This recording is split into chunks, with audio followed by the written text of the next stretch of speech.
rahmatullahi taala wa barakaatu ñoo ngi niwaat mbokki jullit yi mbokki soppe Seydina Alassane Salam yi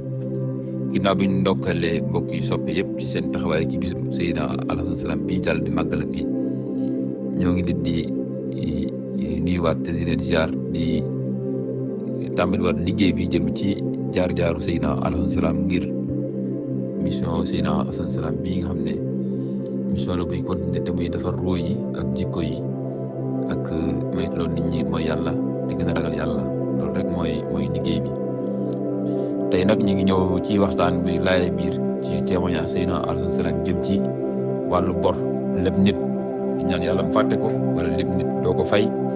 wala luubal alal jàmbur te mu fees dell réew mi ak jamono ji. tey ci loolu la ñuy ñëw ngir yee ci nit ñi ak bàyyi loon xel ne boo rëccee nit ñi mënuloo ci yàlla suñu borom te yàlla suñu borom bi la bind mi ngi lay gis di xam li ngay def te ëllëg mënoo wax ba romb